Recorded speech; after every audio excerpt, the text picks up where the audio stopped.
மெஞ்ஞானமும் விஞ்ஞானமும். மெஞ்ஞான தத்துவங்களை விஞ்ஞானம் மூலம் விளக்கும் முயற்சி. நிகழ்ச்சி தொகுப்பு சின்னையா சிவனேசன். விளக்கம் தருபவர் டாக்டர் லம்போதரன்.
வணக்கம் நேயர்களே, நாங்கள் இந்த மெஞ்ஞானமும் விஞ்ஞானமும் என்ற நிகழ்ச்சியிலே உங்களோடு இணைந்து கொள்வதில் மிக்க மகிழ்ச்சி.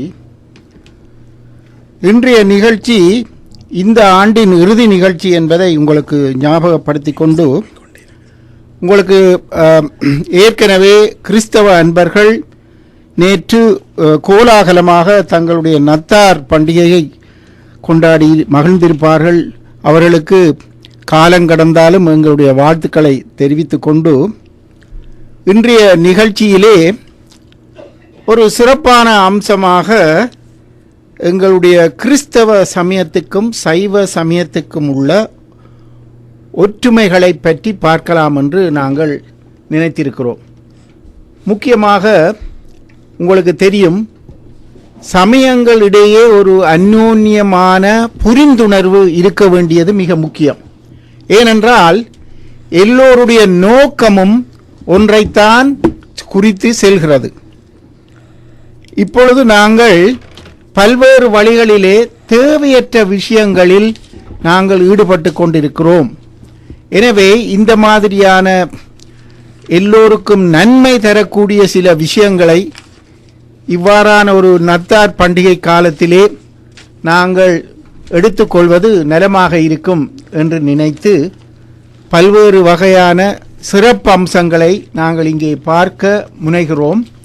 உண்மையிலேயே இவ்வாறான ஒரு நற்செயல்கள் பல்வேறு சமயங்களுக்கிடையே ஒரு புரிந்துணர்வை ஏற்படுத்தும் என்ற ஒரு நல்ல நோக்கத்திற்காகவே அன்றி வேறொன்றும் அல்ல என்பதை நீங்கள் மனதில் கொள்ள வேண்டும். முக்கியமாக புலம்பெயர் நாட்டிலே பல்வேறு வகையான இன்னல்கள் மத்தியிலே நாங்கள் எங்களுடைய வாழ்க்கையை பல சிரமங்களோடு நடத்தி கொண்டிருக்கிற வேளையிலே இவ்வாறான ஒரு புரிந்துணர்வு, அதை பற்றிய ஒரு சிந்தனை, அதை பற்றிய ஆக்கப்பூர்வமான அறிவியல் பூர்வமான பல கருத்துக்கள் உண்மையிலேயே எங்களுக்கு வழிகாட்டிகளாக விளங்கும் என்பதில் ஐயமில்லை. முக்கியமாக இந்த நிகழ்ச்சி இவ்வாறான காலங்களிலே உங்களுக்கு தெரியும், எவ்வப்போது எந்தெந்த சமய நிகழ்வுகள் நடைபெறுகின்றனவோ அவற்றையெல்லாம் நாங்கள் உங்களுக்கு விளக்கமாக எடுத்து வந்து கொண்டிருக்கின்ற இந்த சந்தர்ப்பத்திலே இன்றைய ஒரு காலகட்டத்திற்கு ஏற்றதான இந்த ஒப்பு நோக்கின்ற கிறித்தவத்துக்கும் சைவத்துக்கும் இடையே இருக்கின்ற சிறப்பான அம்சங்களை பார்ப்பதற்காக வழக்கம் போல் கலையகத்திலே இங்கு டாக்டர் அவர்கள் வந்திருக்கிறார். வணக்கம் டாக்டர். வணக்கம் ஆசிரியர் சிவனேசன் அவர்களே. வணக்கம் கீதவாணி நேயர்களே. உங்கள் அனைவருக்கும் நமது நத்தார் வாழ்த்துக்கள். இன்றைக்கு உலகெங்கும் இயேசு கிறிஸ்துநாதர் பிறந்த தினமாகிய நத்தார் பண்டிகையை கொண்டாடி கொண்டிருக்கின்ற நாள்.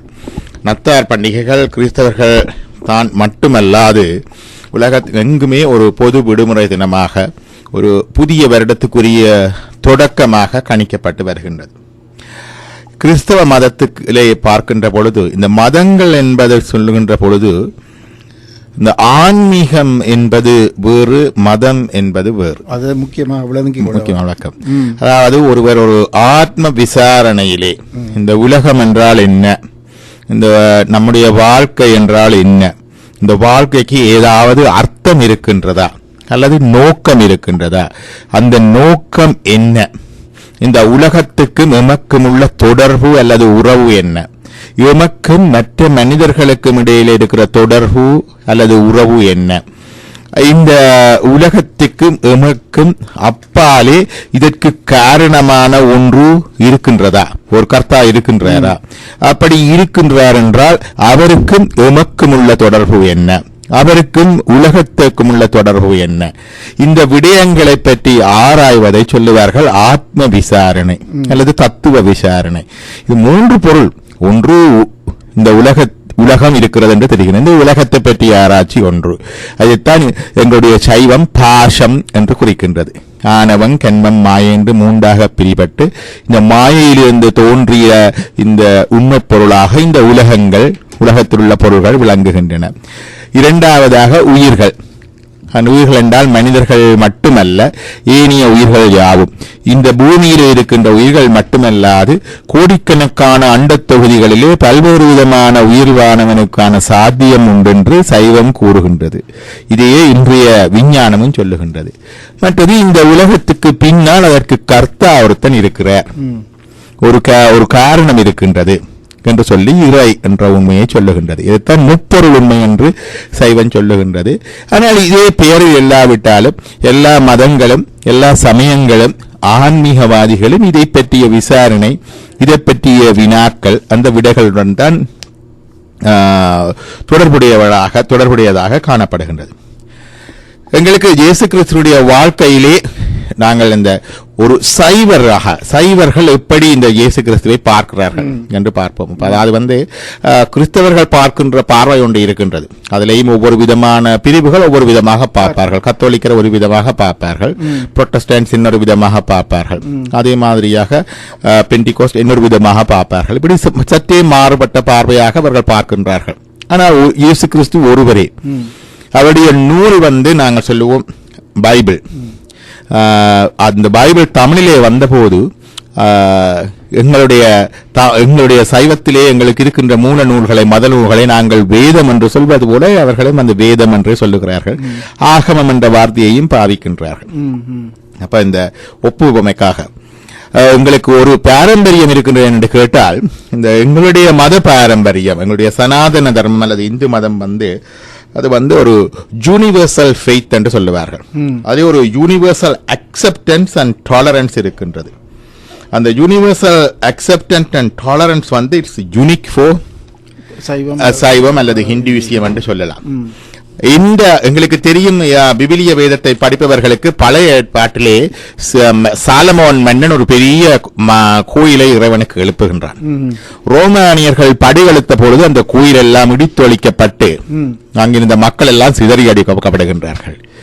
அந்த சாலமோன் மன்னன் எழுப்பிய அந்த கோயில் தரைமட்டமாக்கப்பட்ட அல்லது சிதைக்கப்பட்ட அதே வருடம் அங்கிருந்த ஜூதர்கள் அடைக்கலம் புகுந்திருக்கின்றார்கள் இந்தியாவிலே. எமது சனாதன தர்மம் நடந்த நாட்டிலே தென்னிந்தியாவிலே அவர்களுடைய பாரம்பரியத்தில் இன்றைக்கும் இருக்கின்றார். அவர்கள் பரம்பரையினர் தமிழர்களாக வாழுகின்ற ஜூதர்கள். அவர்களை பேணி பாதுகாத்து அவர்கள் மரபுகளை மதித்து அவர்களை அவர்களாகவே வாழ விட்டு வழி வகுத்தது எமது சனாதன தர்மம். இதுல இங்க வந்துட்டீங்க நீங்கள் அதனுடைய உங்களுடைய மதத்தை நீங்கள் பின்பற்ற முடியாது, அல்லது உங்களுடைய வாழ்க்கை முறையை நீங்க பின்பற்ற முடியாது, உங்களுடைய அடையாளங்களை நீங்கள் தொடர்ந்து வைத்திருக்க முடியாது என்றெல்லாம் சொல்லவில்லை.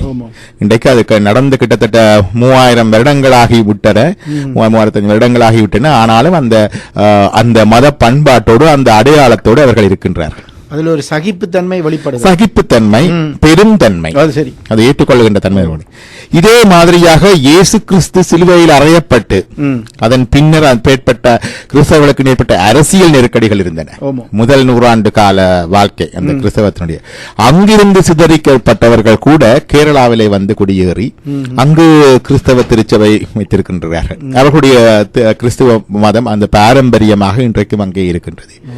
9ஆம் நூற்றாண்டிலே காணப்பட்ட அவர்களுடைய செப்பேட்டு படிவத்திலே கூட அவர்கள் மாணிக்க வாசகரை பற்றி எழுதியிருக்கின்றார்கள்.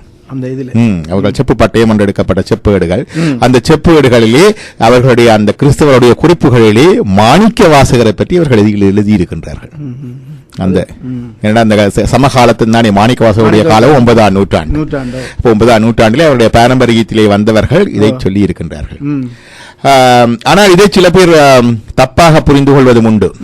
ஆனால் சில பேர் சொல்லுவார்கள் செயின்ட் தோமஸ் மயிலாப்பூருக்கு வந்திருந்தார் இந்தியாவுக்கு என்று. ஆனால் செயின்ட் தோமஸ் வந்ததற்கான ஆதாரம் கத்தோலிக்க திருச்சபையிலேயும் இல்லை, அவர்கள் அப்படி சொல்லுவதில்லை.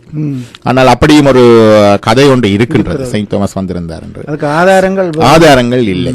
இரண்டாவதாக அந்த தோமஸ் வந்திருந்த பொழுது அவர் திருவள்ளுவரை சந்தித்தபடினாலே தான் திருவள்ளுவர் திருக்குறளை எழுத வேண்டி நேர்ந்தது என்ற கருத்து ஒன்றும் சொல்லப்படுகின்றது. அதிலும் எந்த விதமான ஆதாரங்களும் இல்லை. திருக்குறள் அரங்கேற்றப்பட்டது கிறிஸ்துவுக்கு முன் 32ஆம் ஆண்டு, கிமு 32ஆம் ஆண்டு கடைச்சங்க காலத்திலே அது அரங்கேற்றப்பட்டது. அவருடைய அரங்கேற்ற விவரங்கள், இந்த மன்னனுடைய சபையிலே அவர்கள் அரங்கேற்றினார் என்பதை பற்றிய விவரங்கள் எல்லாம் இருக்கின்றன. கிறிஸ்து பிறப்பதற்கு முன்னரே அது அரங்கேற்றப்பட்டது. அப்ப இந்த சகிப்புத்தன்மை ஒரு பெரிய விஷயமாக இருக்கின்றது.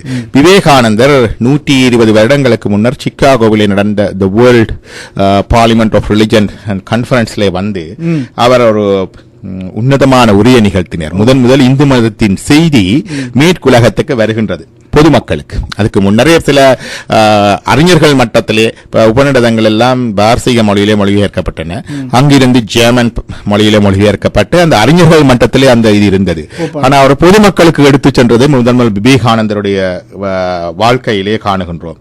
அப்ப அவர் அப்பொழுது சொல்லுகின்றார், the sectarianism, bigotry and horrible dissent and fanaticism have long possessed this beautiful earth. இந்த பிரிவினவாதமும் மதவாதமும் இந்த அழகான உலகை பல காலமாக பிடித்துள்ளன என்ற கருத்தையும், இதன் வழிவந்த மதவெறி இவற்றினாலே இந்த உலகம் பீடிக்கப்பட்டுள்ளது. They have filled the earth with violence, drenched it often and often with human blood, destroyed civilizations and sent whole nations to despair. அப்ப இந்த இவற்றினாலே எமது பூமியில் வன்முறைகள் நிறைந்துள்ளன, மீண்டும் மீண்டும் பல தடவைகள் குருதியால் நனைத்துள்ளன, நாகரிகங்களை அழித்துள்ளன, இனங்களை அடையாளமே இல்லாமல் சிதைத்துள்ளன.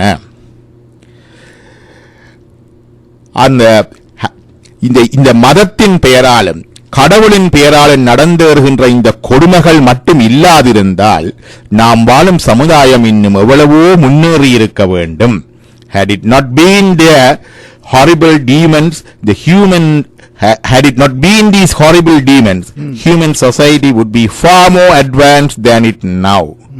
என்று அவர் சொல்லுகின்றார். அப்ப நாங்கள் சொல்லுகின்ற இந்த ஆத்ம நாட்டத்துக்குரிய சமயங்கள் மதங்கள் எங்களுக்கு எல்லாம் உதவி வருகின்ற பொழுதிலும் இவற்றினாலே வருகின்ற அபாயங்களையும் பற்றி அவர் சொல்லி இருக்கின்றார். அப்ப இந்த மதங்களுக்கு புரிந்துணர்வு அவசியமாக இருக்கின்றது. இன்றைக்கு நாங்கள் ஒரு பல்லின பண்பாட்டு சமுதாயத்திலே வாழுகின்றோம். ஆகவே என்னுடைய மதம்தான் என்று சொல்லி பார்த்து கொண்டிருக்க முடியாது. மற்ற மதத்திலே அவர்கள் என்ன சொல்லுகின்றார்கள், எப்படி வழிபடுகின்றார்கள், என்ன நம்பிக்கையை கொண்டிருக்கின்றார்கள், அவர்கள் அப்படி சொல்லுவதற்கு அல்லது அப்படி நடந்து கொள்வதற்கு என்ன அடிப்படை இருக்கின்றது என்று புரிந்துணர்வு வேண்டும். இந்த புரிந்துணர்வு இல்லாவிட்டால் இந்த பல்லுணர்வு பல்லின பண்பாட்டு சமூகத்திலே வாழ முடியாது. அந்த புரிந்துணர்வு ஒன்றும் புதிதல்ல. நாங்கள் ஏற்கனவே சொன்ன மாதிரி இந்த சனாதன தர்மத்திலே 3500-4000 வருடங்களுக்கு முந்தைய யூதர்களுக்கு அடைக்கலம் கொடுத்து யூதர்களை யூத மதத்துடன் யூதர்களாக வாதம் வைத்தது எமது சனாதன தர்மம். 2000 வருடங்களுக்கு முன்னர் அடைக்கலம் தேடி வந்த கிறிஸ்தவர்களை அடைக்கலம் கொடுத்து கிறிஸ்தவர்களை கிறிஸ்தவர்களாகவே வாழ வைத்து வழிவகுத்தது எமது சனாதன தர்மம். ஆகவே இந்த மற்ற மதங்களை புரிந்து கொள்வது ஒரு புதிய விடயமோ அல்லது புதிதான ஒன்றோ அல்ல. என்னுடைய இயேசு கிறிஸ்துவினுடைய வாழ்க்கை வரலாற்றை எடுத்து பார்த்தால் சைவத்தோடு there are some striking similarities என்று சொல்லுவார்கள். அதாவது நாங்கள் பார்க்கின்ற பொழுது இயேசு கிறிஸ்துடைய வாழ்க்கை வரலாற்றிலே இந்த ஆத்ம விசாரம் அல்லது விசாரணை முதலே தொடங்கி விடுகின்றது. அவருடைய 12வது வயது இருக்கும் என்று நினைக்கின்றேன். அவரை கோவிலுக்கு அழைத்து செல்லுகின்றார்கள் பெற்றோர். அந்த கோவிலுக்கு அழைத்து செல்லுகின்ற பொழுது அந்த கோவிலிலே அவரை காணவில்லை. He was lost in the crowd. பெற்றோர் தேடிக்கொண்டு வந்தால் இவர் உயர்ந்த விடயங்களை பற்றி, தத்துவ ஞானத்தை பற்றி அல்ல உயர்ந்த ஞான விடயங்களை பற்றி அங்குள்ள மதகுருமாருடன் விவாதித்துக் கொண்டிருக்கிறார், உரையாடி கொண்டிருக்கிறார். அவர்கள் இவரை காணுகின்ற பொழுது அப்ப அந்த சிறு வயதிலேயே அவருக்கு ஆத்ம விசாரம் அல்லது ஆத்ம விசாரணை வந்துவிட்டது. இந்த வாழ்க்கை என்ன, இறை என்றால் என்ன, இறைக்கு நமக்கும் உள்ள தொடர்பு என்ன என்ற விசாரணை அங்கே தொடங்குகின்றது. அதற்கு அப்பால் அவரை பற்றி விவரங்கள் பைபிளிலே காணப்படவில்லை. பின்னர் திருப்பாவும் அவருடைய வாழ்க்கையிலே ஒரு 12 வருடங்கள் லாஸ்ட் இயர்ஸ் என்று சொல்லுவார். எங்க போனார் என்ன மாதிரி என்று தெரியவில்லை. ஆனால் உண்மையில டாக்டர், நான் அறிந்த மட்டில் என்னுடைய சிற்றறிவுக்கு எட்டிய வரையில் அவர் காஷ்மீர் நாட்டிலே இருந்ததாக சில தகவல்கள் புத்தகங்களே நான் வாசித்திருக்கிறேன். 12 வருடம் அங்கே காஷ்மீரில் இருந்த பிராமணர்களோடு ஆத்ம விசாரத்தில் ஈடுபட்டதாகவும் பல செய்திகள் வருகின்றன. அதிலே ஓரளவுக்கு உண்மை இருக்கு. இந்த 12 வருடங்களை பற்றி ஒரு குறிப்புமே இல்லை. இப்ப பிபிலிக்கல் ட்ரெடிஷன்ல பார்த்தோம்னா அந்த வாழ்க்கை வரலாறுகளை அச்சொட்டாக அந்த மகாவம்சம் எழுதுவது போல குறித்து வைத்திருப்பதில் அது ஒரு தனித்துவம் இருக்கின்றது. பல தீர்க்கதரிசிகளுடைய எரேமியாவில இருந்து எலியாவில இருந்து மோசஸில இருந்து பல தீர்க்கதரிசிகளுடைய வாழ்க்கை வரலாறுகள், வெளிப்பாடுகள், அவருடைய சோதனைகள், அவருடைய ஆத்ம விசாரங்களை பற்றி எல்லாம் குறிப்பிடப்படுகின்றது. ஆனால் இவ்வளவு முக்கியமான இந்த மெசையா என்று சொல்லப்படுகின்ற மீட்பர் என்று சொல்லப்படுகின்ற இயேசு கிறிஸ்துவினுடைய வாழ்க்கையில் இந்த 12 வருடங்கள் ஏன் அங்கே குறிப்பிடப்படவில்லை அல்லது என்ன நடந்தது என்றது ஒரு புதிர்தான். அப்ப இது நிறைய உண்மை இருப்பதற்கு காரணம் ஒன்று என்னென்று கேட்டால், ஒன்று அந்த முன் வந்த மரபு இருக்கின்றதான் இந்த ஜூத ட்ரெடிஷன், அதாவது ஜூடோ கிறிஸ்டியன் ட்ரெடிஷன் என்று சொல்வார்கள். அதாவது இஸ்லாமிய மதம், இன்றைய இஸ்லாம், கிறிஸ்தவம், ஜூத மதம் மூன்றுக்குமே தாய் மதமாக இருந்தது ஒன்று ஜூத மதம். பழைய ஏற்பாடு எல்லாருக்குமே பொதுவாக ஏற்றுக்கொள்ளப்பட்ட ஒன்று. அப்ப இந்த மதத்தில் இருந்து வருகின்ற பொழுது இந்த இயேசு கிறிஸ்துநாதர் வந்து போதிக்கின்ற கொள்கைகளை பார்த்தால், வலது கண்ணத்தில் அடித்தவனுக்கு இடது கண்ணத்தை காட்டு, அந்த அஹிம்சை, அடுத்தவனுக்கு அன்பு செய், அந்த சிம்பிளிசிட்டி ஆஃப் தி ஸ்பிரிச்சுவாலிட்டி என்று சொல்லுவார்கள். அந்த இது வந்து ஒரு புதிய மரபாக காணப்படுகின்றது. அதற்கு முன்னர் இருக்கிற மரபை பார்த்தால் அவர்கள் பெரும்பாலும் ஒரு கடும் கோட்பாட்டுக்காரராக இருந்திருக்கின்றார்கள். இப்ப சொல்லுவார்கள், வேத புத்தகத்தை வைத்துக் கொண்டு அவர்கள் சொல்லுவார்கள், ஓகே இதிலே இப்படி சொல்லப்பட்டிருக்கிறது ஆனால் செய்யப்படாது, இதிலே இப்படி ஓய்வு நாள் என்று இருக்கின்றது, இந்த ஓய்வு நாளிலே நீ நோயாளியை சுகப்படுத்தக்கூடாது, அப்படி எல்லாம் தடைகள் வருகின்றன. அப்படி அதாவது புத்தகத்தை மட்டுமே வைத்துக் கொண்டு, இப்போதும் இருக்கின்றோம் தானே எங்களையும் கூட, புத்தகத்தை மட்டுமே வைத்துக் கொண்டு இதிலே இப்படி இருக்கின்றது, ஆனோடியா அப்படி செய்யப்படாது, இதிலே இப்படி இருக்கிறது, அந்த புத்தக கோட்பாட்டுக்காரர்கள் இருந்திருக்கின்றார்கள். ஆனால் இவர் அந்த பொதுமக்களுக்கு எளிமையானதாக அதை கொண்டு வருகின்றார். அது ஒரு முக்கியமான திருப்பம். மற்றது ஒரு அன்பு மதமாக அதை பரிணமிக்க வைக்கின்றார். அது ஒரு முக்கியமான திருப்பம். அடுத்ததாக நாங்கள் பார்க்கின்ற பொழுது இயேசு கிறிஸ்துடைய வாழ்க்கையில பார்த்தால் எங்களுடைய சைவத்திலே சொல்லுவார்கள், இந்த ஞானம் வருவதற்கு குரு வர வேண்டும், குரு வர வேண்டும் என்று. அவருடைய வாழ்க்கையிலே பார்த்தால் அவர் இந்தியாவுக்கு வந்திருக்கலாம், இங்கே உள்ள அவர்களோடு தொடர்பு கொண்டிருக்கலாம், அது ஒரு விடயம் இருக்கின்றது, சந்தர்ப்பம் ஒன்று இருக்கின்றது. அவருடைய சமாதி கூட பாகிஸ்தானில் ஒரு பகுதியிலே இருப்பதாக சொல்லுகின்றார்கள். இஸ்லாத்திலே அவருடைய பெயரை ஈசா நபிகள் என்று சொல்லுவார்கள், ஈசா நபிகள் என்று சொல்லுவார்கள். அப்ப அந்த சமாதியையும் கூட ஈசா நபிகளுடைய சமாதி என்று தான் சொல்லுகின்றார்கள். அப்ப இந்த ஒரு பக்கம் இருக்க அவருடைய வாழ்க்கையிலே பார்த்தால் அவருடைய அந்த பேப்டிஸ்ட் ஜோவான் என்று சொல்லி, ஜோவான் யோவான் என்று சொல்லி கொண்டு வருகிறார். அதாவது வந்து ஞானஸ்நான யோவான் என்று சொல்கிறார்கள். அவருடைய வாழ்க்கையில இந்த ஞானஸ்நான யோவான் வந்து அவருக்கு ஞானஸ்நானம் கொடுக்கின்றார். அது குருவினுடைய வருகையை அங்கு உணர்த்துகின்றது. ஒன்று, அவர் ஞானஸ்நானம் கொடுக்கின்ற பொழுது அங்கே இருக்கின்றது பரிசுத்த ஆவி இறங்கி வருகின்றது. அது எங்களுடைய சைவத்திலே குறிப்பிடப்படுகின்ற சக்தி நிபாதம், இறைவனுடைய அருட்சக்தி பதிதல் அல்லது இறங்குதல். சக்தி நிபாதம் என்றால் ஒரு அருள் வீழ்ச்சி. அந்த சைவத்திலே கூறப்படுகின்ற ஒரு பறை. அவர் கொடுத்த ஞானஸ்நானம் எங்களுடைய தீட்சைக்கு ஒப்பானது. அப்ப இந்த குருவருள், தீட்சை, சத்தினிபாதம் எல்லாம் அடுத்தடுத்து நிகழ்கின்றன. மலபரிவாகம், இதுவினியப்பு வந்துவிடும். அதோடு அதற்கு அப்பால் அவருடைய போதனைகள் தொடங்குகின்றன. அந்த உச்சக்கட்டத்துக்கு வருகின்றது அவருடைய ரியலைசேஷன். இப்ப நாங்கள் மற்றவர்கள் எப்படி பார்த்தாலும் சைவர்கள் எப்படி பார்க்கிறார்கள் என்றால் இயேசு கிறிஸ்துவை அவரை ஒரு ஞானியாக பார்க்கின்றார்கள், ஒரு ஜீவன் முக்தராக பார்க்கின்றார்கள் அந்த வடிவத்திலே. அப்ப அவருடைய வார்த்தைகள் வந்து ஒரு ஞானியினுடைய ஒரு அருளாளுடைய வாக்காக பார்க்கின்றார்கள். அவருடைய வாழ்க்கையை ஒரு அருளாளுடைய ஞானியுடைய வாழ்க்கையாக பார்க்கின்றார்கள். இந்த ஸ்ட்ரைக்கிங் சிமிலாரிட்டிஸ் அங்கே இருக்கின்றது. இது மட்டுமல்லாமல் எங்களுக்கு இப்ப பல விடயங்களிலே கூட அந்த சிமிலாரிட்டிஸ் இருக்கு. உதாரணமாக இப்ப நாங்கள் வந்து எங்களுடைய இந்து கோயில்களிலே தெரியும், நாங்கள் ஒரு உருவத்தை வைத்து வழிபடுவோம். உருவ வழிபாடு. இந்த உருவ வழிபாட்டை பற்றி இங்க அவர்களுடைய விவிலிய வேதத்திலே கூட சொல்லப்பட்டிருக்கின்றது. ஜாத்ராகமத்தில் 25ஆம் அதிகாரம் முழுமையுமே சொல்லுகின்றது, கர்த்தர் மோசையை நோக்கி சீத்தி மரத்தினால் 2.5 முழ நீளமும் 1.5 முழ அகலமும் 1.5 முழ உயரமும் உடையதாய் ஒரு பெட்டி பண்ணி அதை பசும் தட்டால் மூடுவாய். அதன் மேல் கிருப ஆசனம் ஒன்றினை அமைத்து அதன் இருபுறத்தும் பசும் பொன்னால் ஆன 2 கேருபீன்களை, அதாவது 2 விக்கிரகங்களை அமைக்க 2 பக்கமும். இந்த பெட்டியினுள் தாம் எழுதி கொடுத்த சாட்சி பத்திரத்தினை வைத்து சதாகாலம் ஆராதனம் பண்ணிடுவாயாக. இது ஜாத்திராகமத்தில் இருக்குது. அதே மாதிரியாக அந்த ஜாத்திராகமத்தில் 35, 36, 37 அதிகாரங்கள்ல மோசே கட்டளையிட்ட பிரகாரம் முறைப்படி இந்த அமைப்பினை உருவாக்கி பிரதிஷ்டை செய்தார் என்று சொல்லப்பட்டிருக்கின்றது. அடுத்ததாக எங்களுடைய கோயில்களிலே சந்ததியாக பிராமணர்கள், குருமார்கள் பூஜை செய்து வருவது காணப்படுகின்றது. அதே மாதிரியாக ஜாத்திராகமத்தின் 40ஆம் அதிகாரத்தில் ஆரோனும் அவன் சந்ததியாரும் தலைமுறையாக இந்த பெட்டியை ஆராதிக்க ஆசாரியர்களாக அல்லது குருமார்களாக நியமிக்கப்பெற்றனர் என்ற கருத்து காணப்படுகின்றது. இதே செய்தி எண்ணாகமம், சங்கீதம் ஆகியவற்றிலும் விவரிக்கப்பட்டிருக்கிறது. அப்ப அதுல கூட இந்த பெட்டி மட்டுமல்ல, இந்த குருமாருக்கு என்னென்ன கட்டுப்பாடுகள் இருக்கின்றன, என்னென்ன குவாலிட்டிஸ் தே ஷுட் ஹேவ் என்றதை பற்றி எல்லாம் கூட விவரமாக தலைமுறையாக குறித்து வச்சையும்படியா அபிஷேகம் செய்யப்படுவது, அதாவது நாங்க ஆச்சாரிய அபிஷேகம் என்று சொல்லுவோம் இல்லையா, குருத்துவமாக கொடுப்பது, அந்த அபிஷேகம் செய்யப்படுவது, அவர்களுக்கு தேவையான தகமைகள் எல்லாவற்றையும் பற்றி எண்ணாகமம், உபாகமம் போன்றவற்றில் அவர்கள் இதை பற்றி எல்லாம் சொல்லி இருக்கின்றார்கள்.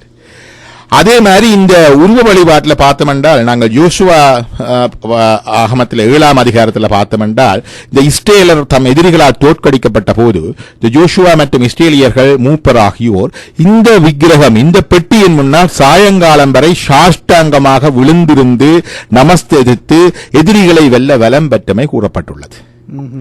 இந்த பெட்டிகள்ல வந்து பிரதிஷ்டை, ஆராதனை, பலி கொடுப்பது என்பதை பற்றி எல்லாம் சொல்லப்பட்டிருக்கின்றது.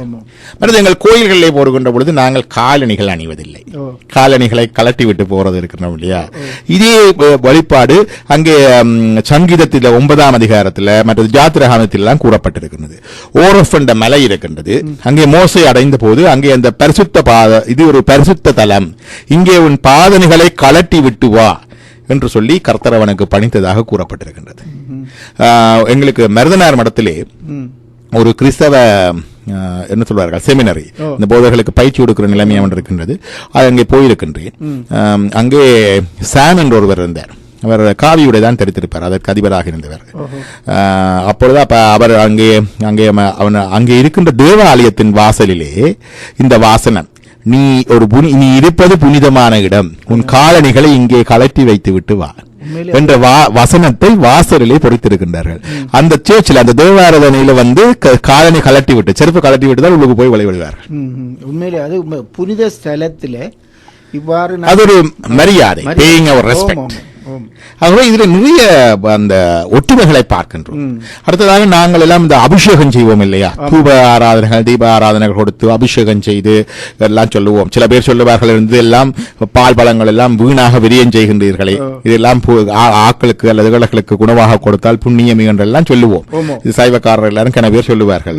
ஆனால் கிறிஸ்தவத்திலே கூட ஜாத்திராகமத்தில் 30ஆம் அதிகாரத்தில் கர்த்தர் மோசேயை நோக்கி சொல்லுகின்றார், அதி உத்தம சுகந்த திரவியங்களான இந்த குறித்த திரவியங்களை ஒழுங்கு சேர்த்து அபிஷேக திராவியத்தை தயாரித்து பெஸ்ட் குவாலிட்டி ப்ராடக்ட்ஸை பாவிச்சு அந்த வாசன திரவியங்களை பாவிச்சு அபிஷேக திரவியங்களை தயாரித்து முறைப்படி சாட்சிப்பட்டி உள்ளிட்ட இறை சாநித்தியம் கொண்ட அனைத்து பொருள்கள் மீதும் அபிஷேகம் செய்யுமாறு கட்டளையிட்டிருக்கிறேன்.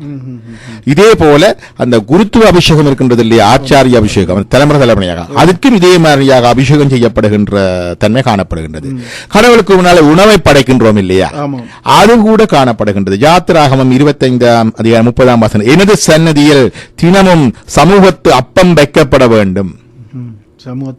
அப்பம் அந்த காமன் ஃபுட் இருக்கு இல்லையா, அந்த இது எனது சந்நிதியிலே வைக்கப்பட வேண்டும் என்று சொல்லி காணப்படுகின்றது. தூப ஆராதனை தீப ஆராதனை மற்றது நெருப்பிலே வைத்து வழிபடுவது நெருப்பிலே வைத்து வழிபடுவது எல்லாம் கூட இந்த பழைய ஏற்பாட்டிலே காணப்படுகின்றது.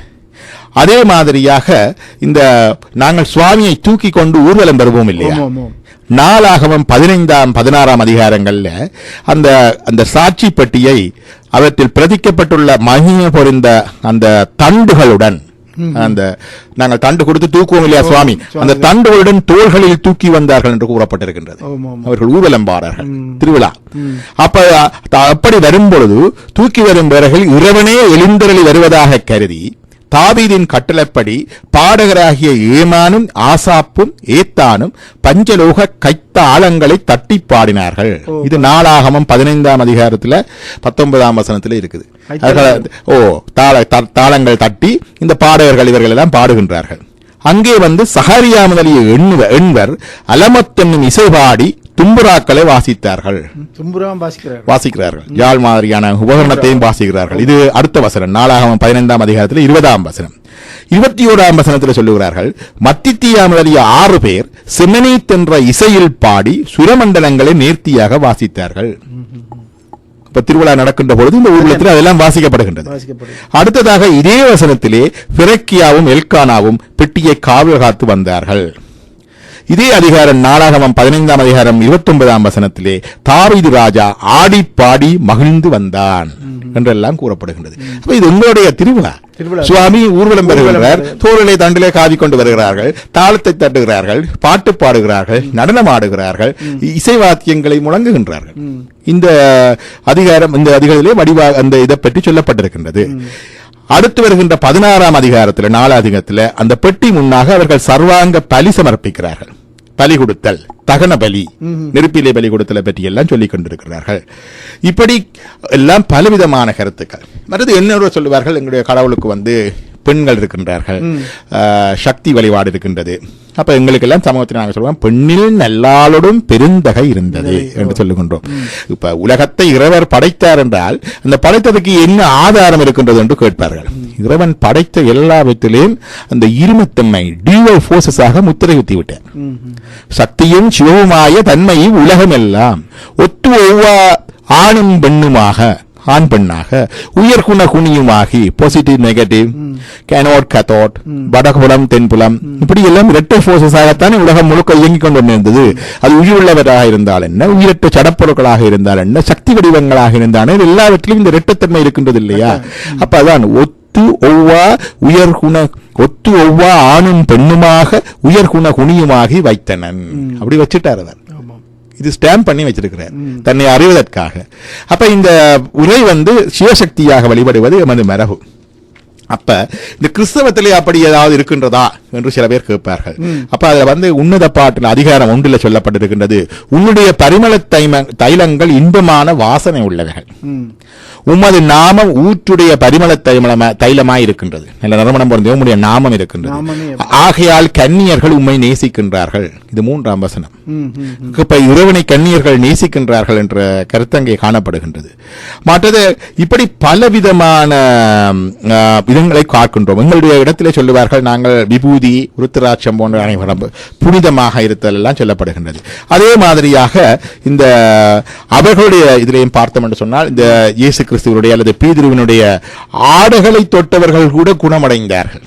ஓ, அவ்வளவு தூரத்துக்கு அது sanctified. அவர்கள் தொடப்பட்ட பொருட்கள் கூட sanctified. அதை நாங்கள் சின்னங்கள், சிவ சின்னங்கள் என்று சொல்ல ருத்ராட்சம், விபூதி, சந்தனம் போன்றவற்றை வழிபடுகின்றோம். பூக்கள், கோயிலில் கொடுக்கப்பட்ட பிரசாதத்தை புனிதமாக பாவிக்கின்றோம். இதனாலே நோய் தீரும், எங்களுடைய துன்பங்கள் தீரும் என்று நினைக்கின்றோம். அதே மாதிரியாக அங்கே சொல்லுகிறார்கள், தாங்களுடைய கிறிஸ்துவனுடைய பேதினுடைய உடைகளை தொட்டவர்கள் கூட குணமடைந்தார்கள், அவருடைய அங்கங்களை தொட்டவர்கள் குணமடைந்தார்கள் என்றெல்லாம் கூறப்பட்டிருக்கின்றது. இப்படி பல விதமான இதுகள் இருக்கின்றது மாதிரியாக. அதே மாதிரியாக எங்களிடத்திலே இன்னொன்று இருக்கின்றது ஆசௌசம். எங்களுக்கு 5 வித இந்துக்கள் 5 விதமான தொடக்குகள் இருக்கின்றன. அதுல முக்கியமானது ஜனன தொடக்கு, ஒருவர் பிறந்தால் வருகின்ற தொடக்கு. மற்றது மரண தொடக்கு, இறந்தால் வருகின்ற தொடக்கு. மற்றது ஒரு பெண்களுடைய மாதவிலக்கு காலத்தில் வருகின்ற தொடக்கு. மற்ற அதை விட 2 இருக்கின்றது. இந்த தொடக்குகளை பற்றி இருக்கின்றதா என்று கேட்டால், லேவியராகமம் 12ஆம் அதிகாரத்திலே சொல்லுகின்றது. நீ இஸ்ரவேல் புத்திரரோடு சொல்ல வேண்டியது என்னவென்றால், ஒரு ஸ்திரீ கர்ப்பவதியாகி ஆண் பிள்ளையை பெற்றால் அவள் சூதக ஸ்திரீ விலக்கமாயிருக்கும் நாட்களுக்கு சரியாக 7 நாட்கள் தீட்டாயிருப்பாள். அப்ப ஆம்பளை பிள்ளை பெற்றால் 7 நாட்கள் அங்கே ஆசௌசம். அதுக்கு பிறகு வருகின்ற தொடரும். அது 8ஆம் நாளிலே அந்த பிள்ளையினுடைய நுனித்தோலின் மாம்சம் விருத்த சேதனம் பண்ணப்படுவது. அவர்கள் அந்த சர்க்கம்சிஷன் செய்வார்கள். யூத சம்பிரதாயத்தில் இருக்கின்றது, இஸ்லாமியர்களிலும் இருக்கின்றது. அது செய்யப்பட்டு பின்பு அவள் அதன் பின் 33 நாள் தன் உதிர சுத்திகரிப்பு நிலையிலே இருந்து சுத்திகரிப்பின் நாட்கள் நிறைவேறும் அளவும் பரிசுத்தமான யாதொரு வஸ்துவையும் தொடவும் பரிசுத்தமான தலத்துள் வரவும் கூடாது. முதல் 7 நாள் 8ஆம் நாள் விருத்த சேதனம் குழந்தைக்கு பண்ணப்படுகின்றது. அதுக்கு பிறகு 33 நாள் அந்த தீட்டு இருக்கின்றது. கிட்டத்தட்ட 40 நாட்களுக்கு அது வருகின்றது. எங்களுடைய இந்து மதத்தின்படி நாங்கள் 31 நாள் என்று வைத்து 30 நாள் என்று வைத்திருக்கின்றோம். 40 நாள் கணக்கு இருக்கின்றது. அப்ப இந்த 40 நாட்கள் சொல்லப்படுகின்றது. அதே மாதிரியாக பெண் பிள்ளையை பெற்றால் 2 வாரம் முதல் தீட்டாக இருந்து அதற்கு பின்னால் சுத்திகரிப்பு நிலையிலே 66 நாள் இருக்க வேண்டும் என்று சொல்லப்பட்ட கூடுதலாக இருக்கப்படுகின்றது. அதே மாதிரியாக மாதாந்த விலக்கின் போது, பெண்களுக்கு வருகின்ற மாத விலக்கின் போது, இந்த லேவியராகமத்தில் 15ஆம் அதிகாரத்தில் 19 தொடக்கம் 29 வரையான வசனங்கள்ல சொல்லுகின்றது, பாதாந்தம் 7 நாட்கள் தீட்டாயிருப்பாள். 7 நாட்கள் சொல்லி அன்றைக்கு அவளை தொடுகின்ற எவரும் அன்று சாயந்திரம் வரை தீட்டாயிருப்பார். அவளை தொட்டவர்களுக்கும் அது வந்துடும். அன்று சூரியன் மறையும் வரைக்கும் அவர்களுக்கு அந்த தீட்டு உண்டு. அவள் தொட்ட எந்த பொருளும் தீட்டாயிருக்கும்.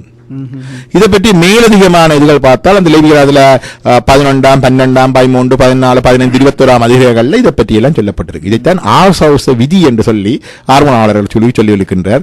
பலரும் எழுதியிருக்கின்றார்கள் இந்த விதிகளை பற்றி. நாங்களும் இந்த நிகழ்ச்சியிலே பலமுறை இதை பற்றி கதைத்திருக்கின்றோம். அப்ப அந்த மற்றது இந்த நாங்கள் கோயில்களுக்கு காணிக்கை கொடுக்கிறோம் இல்லையா, அதை பற்றியும் கூட சொல்லி இருக்கின்றது.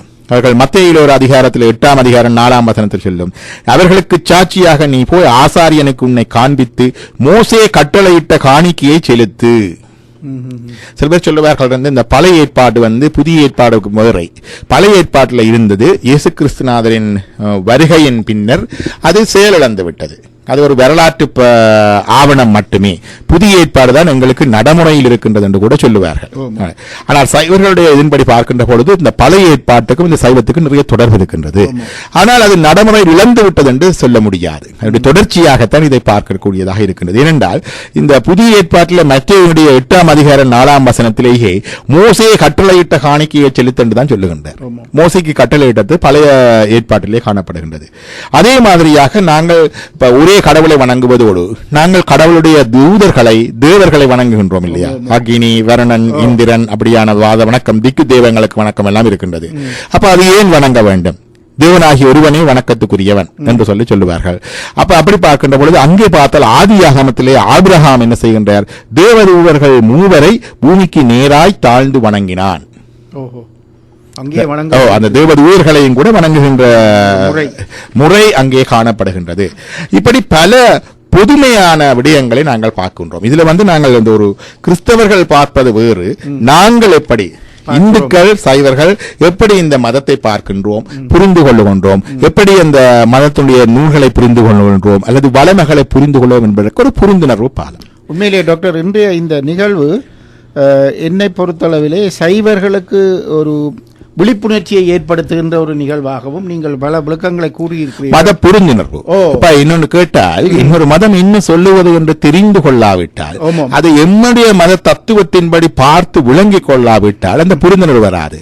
அந்த புரிந்துணர்வு வராவிட்டால் அது மத காழ்ப்புணர்ச்சி இருக்கும், தப்புணர்வு ஏற்படும், மற்ற மதங்களை மதிக்கும் தன்மை இராது. அந்த தன்மைகளை வளர்த்துக் கொள்ள வேண்டும். எல்லா மதங்களும் இறைவனுக்கு அடைவதற்காக பாதையை சொல்வதற்காகத்தான் வந்தது. மக்கள் சந்தோஷமாக சமாதானமாக சாந்தியாக இருப்பதற்காகத்தான் வாழ்ந்தது. மக்களோடு மக்கள் சண்டை பிடிக்கவும், யுத்தம் செய்யவும், நாகரிகங்களை அழிக்கவும், எரிக்கவும் வரவில்லை மதங்கள். விவேகானந்தர் சொன்னது போல அப்படியும் நடந்திருக்கின்றது. அது மக்களுடைய அறியாமையினால் வந்ததை தவிர அது மதங்களுடைய தன்மையாக கருதக்கூடாது. அதை புரிந்து கொள்ள வேண்டும். அடுத்ததாக பார்த்தால் இந்த மறுபிறப்பை பற்றி எல்லாம் நாங்கள் சொல்லுகின்றோம் இல்லையா?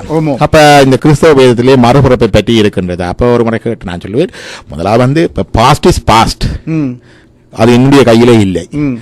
ஃபியூச்சரும் என்னுடைய கையில இல்லை. இந்த பிரசன்ட் இன்றைக்கு இருக்கிற வாழ்க்கையை நாங்கள் எப்படி வாழுகின்றோம் என்பதை வைத்துத்தான் எங்களுடைய வாழ்க்கை தீர்மானிக்கப்படுகின்றது. ஆகவே அந்த கிறிஸ்தவம், இஸ்லாமியம் போன்ற மதங்களில் மறுபிறப்பை பற்றி பெரிதாக அவர்கள் சொல்லுவதில்லை. சுருக்கமாக இன்றைய வாழ்க்கையை எப்படி சொல்லுகிறாங்க, கனவடியங்கள் உலகத்தை கடவுள் படைத்தார் என்பதை பற்றி எல்லாருக்கும் ஒற்றுமை இருக்கிறது. ஆனால் உலகத்தை எப்படி படைத்தார் என்று பார்த்தால், மற்ற மதங்களில் ஸ்னாப்ஷாட்டாக ஒரு ஒரு விலை குறுகிய விவரம் கொடுத்திருப்பார்கள். அது பற்றிய விரிவான விவரங்கள் எங்களுடைய புராணங்கள், எங்களுடைய வேதங்களிலே கூடப்பட்டிருக்கின்றது. அதை பற்றி முன்னே பார்த்தோம் நாங்கள். அதே மாதிரியாக இந்த மறுபிறப்பு கொள்கையை பற்றி பார்க்கின்ற பொழுது நான் சொன்னேன், இந்த ஞானஸ்நான யோவான் என்று ஒருவர் வருகின்றார்.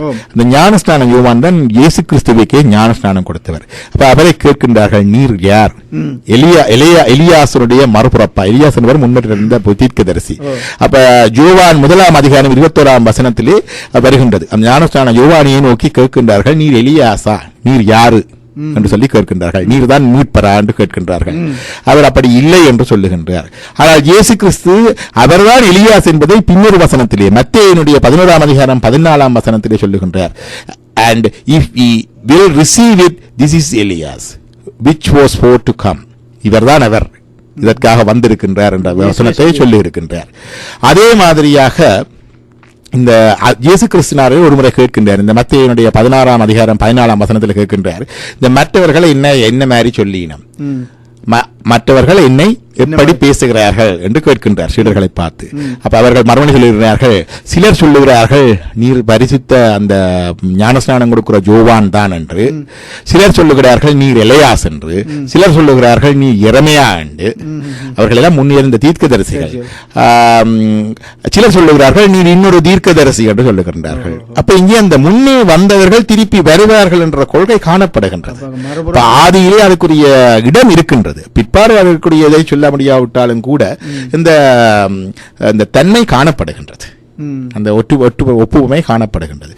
நிறைய அந்த ரெண்டு கூட நிறைய ஒற்றுமை இருக்கின்றது, ஒப்புமை இருக்கின்றது. ஆனால் ஒவ்வொன்றுக்கும் தனித்துவமும் வேறுபாடுகளும் கூட இருக்கின்றது. ஆனால் அந்த ஒற்றுமைகளை உணர்ந்து புரிந்து கொண்டால் இது எங்களுக்கு இந்துக்களுக்கு கிறிஸ்தவர்களோடு சமாதானமாக வாழவும், அவர்களோடு ஐக்கியமாக வாழவும், அவருடைய ஆராதனைகள், மத உண்மைகள், கோட்பாடுகள் அவர்களுடைய புரிந்து கொள்ளவும், அவருடைய ஞானிகளை பற்றி அறிந்து கொள்ளவும் இலகுவாக இருக்கும். ஒரு சமாதான வாழ்க்கைக்கு வழியாக இருக்கும். உண்மையிலே டாக்டர், இந்த விஷயத்திலே நாங்கள் இன்றைக்கு இந்த இவ்வளவு நேரமும் நீங்கள் கொடுத்த விஷயங்களை கட்டாயம் நேயர்கள் கிரகித்துக் கொண்டிருப்பார்கள் என்பதில் ஒரு அசைக்க முடியாத நம்பிக்கை. சிறிய இடைவேளைக்கு பின்பு நாங்கள் மீண்டும் சந்திப்போம். உங்கள் வினாக்களுடன் நீங்கள் தேவையானால் வரலாம்.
வணக்கம் நேயர்களே, நீங்கள் கீதவாணியிலே விஞ்ஞானமும் விஞ்ஞானமும் என்ற நிகழ்ச்சியில் இணைந்திருக்கிறீர்கள்.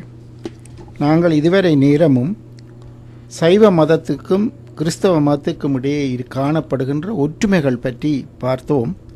அநேகமாக இங்கே பல நேயர்கள் இணைப்பிலே இருக்கிறார்கள். அவருடைய ஒருவரை நாங்கள் எடுத்துக்கொள்வோம். வணக்கம். வணக்கம் ஆசிரியர் சிவனேசன் அவர்களே, டாக்டர் லம்போதரன் அவர்களே. வணக்கம் அம்மா. வணக்கம். ஒற்றுமை வேற்றுமைகளை நாங்கள் பார்க்கின்ற பொழுது இந்த மாமிசம் மதுபானத்தை கிறிஸ்தவர்கள் தங்களுக்கு அது உகந்தது, தங்களை அது செய்யலாம் என்ற ஒரு நோக்கோடு அவர்கள் அதை புசித்துக் கொள்ளுகிறார்கள். அதை இயேசுநாதர் அவர்களுக்கு சொன்னாரா அல்லது அவர்கள் தங்கள் பாட்டுக்கே அதை ஏற்றுக்கொண்டார்களா? ஓகே, நல்ல ஒரு கேள்வி. இதுல ஒரு புரிதலை பார்த்தால் இப்ப அதாவது இதுல ரெண்டு விஷயம், மது மாமிசம், இந்த ரெண்டு விடயங்களை பற்றி பார்ப்போம். இந்த மதுபானம் என்றதை பற்றி பார்க்கின்ற பொழுது நாங்கள் சொல்லிப்பட்ட மாதிரி எங்களுடைய மதம் இது சகல மக்களுக்கும் உள்வாங்கிய மதம், இட்ஸ் யூனிவர்சல் ரிலிஜன். அப்ப இதுல எல்லா விதமான வாழ்க்கை முறைகளை கொண்டவர்கள் எல்லா இடங்களிலும், அதாவது காலதேச பரிமாணங்களை கடந்து நிற்கின்ற ஒன்று. அப்ப நீங்க பாத்தீங்கன்னா எங்களுடைய நாயன்மார்களிலேயே கண்ணப்ப நாயனார் இருந்தார். அவர் வேடுவ குலத்திலே பிறந்தவர். வேட்டுவ குலத்திலே ஒரு பிறந்து வளர்கின்ற பொழுது அந்த குழந்தை சைவ உணவை அல்லது தாவ உணவை உண்ணும் என்று எதிர்பார்க்க முடியாது. அவருடைய வாழ்க்கை முறை வேட்டுவ முறையிலே வேடர்கள் வாழ்க்கை முறையாத்தான் இருக்கின்றது. பெரிய புராணத்திலே அவருடைய சூழலை அவர் வர்ணிக்கின்றார். வர்ணிக்கின்ற பொழுது பார்த்தால் அங்கே நாய்களும் பூனைகளும் ஓடி விளையாடி கொண்டிருக்கின்றன. அவர்கள் கொண்ட மிருகங்களின் தோள்கள் அங்கே காய போடப்பட்டிருக்கின்றது. அந்த உணவு அந்த முறை அப்படித்தான் இருக்கின்றது. அந்த வாழ்க்கை முறையிலே பிறந்து வளர்ந்தவர்களுக்கு கூட இந்த இறைவனுடைய பரகதி அடைவது சாத்தியம் என்பதை சொல்லி இருக்கின்றது. இது எல்லா ஒரு சமயத்திலேயும் இல்லாத ஒரு மாபெரும் புரட்சி. அதாவது என்ன நிலையில் ஒருவன் இருந்தாலும் கூட உரையை அடைய முடியும். ஒருவன் அதாவது அந்த சில இந்த மதத்தின் பல பிரிவுகளுக்குரிய சில பேர் சொல்லுவார்கள் பிராமணர்கள் மட்டும்தான் கடவுளை அடையலாம், அப்படி சில பிரிவினர் சொல்லுவார்கள். சில பேர் சொல்லுவார்கள் இந்த மச்ச மாமிசம் எல்லாம் விட்டு அந்த தூய்மையாக சில பிரிவுகளே இன்றைக்கும் முறையான தீட்சை இருக்கின்ற பொழுது உபநயன சடங்கு மாதிரி பூணூல் போட்டு அவர்களுக்கு காயத்ரி மந்திரம் கொடுத்து அதற்கு அப்பால் தான் இந்த ஸ்பிரிச்சுவல் லிபரேஷன் பாசிபிள் முடியும் என்ற தன்மை காணப்படுகின்றது. ஹரே கிருஷ்ணாவில் எடுத்து பார்த்தால் அங்கே நீங்கள் இனிஷியேஷன் எடுக்கின்ற பொழுது அவர்களுக்கு பூணூல் போடுவார்கள், காயத்ரி மந்திரமும் கொடுப்பார்கள். அது இருக்கின்றது.